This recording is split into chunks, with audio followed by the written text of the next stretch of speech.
First of all, you go to the private banking system and you see, well, can I get a private banking loan? Because I'm strapped for cash, I need some support, and I'm having trouble paying my overseas bills. When the private banks won't lend to you,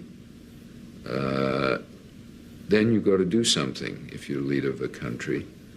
And typically what you've got to do is to cut back your spending in some way and try and get more money so that the impact of those cutbacks are not as severe as they otherwise would be.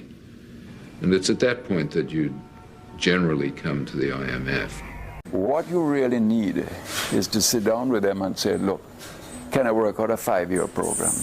And in the meantime, I'm strapped for some cash, so can you help me up front get out of the cash bind and then put it in the context of a long-term development plan? And they said, no, long-term development is your problem. We are here only to see who do you owe the money to, why are you in a bind, and we'll lend you some money in a very short time frame at full interest rate to get you out of the bind.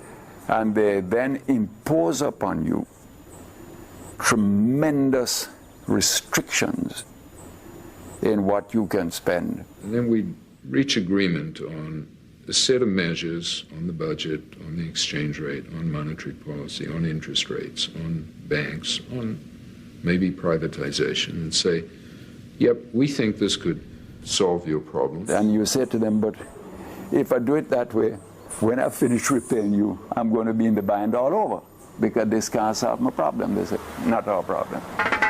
The whole idea was to set conditions which the government could not meet. And when the government failed to meet them, you would have to renegotiate a new loan in which the conditions became tighter. So the IMF didn't say, cut out this education program or cut out this health program. What the IMF said is, you must spend only so much money on health and education. And the implication of that was that you had to cut out some programs. Essentially what the IMF wanted us to do was to devalue our currency. That's the first thing, to make our dollar cheaper. They needed to expand their exports and diminish their imports. And the best way of doing that is to make foreign currency more expensive. And since our society is so heavily dependent on imported food, imported fuel, imported books to go to school, imported medicine, when we devalue, the cost of those things we import go up to the citizens. And as a result, the economy today is much more under the control of foreigners, not necessarily through direct ownership, but through the mechanism of debt. In the 1970s, we owed $800 million. By the end of the 1980s, we owed $4 billion. Nowadays, we owe $7 billion.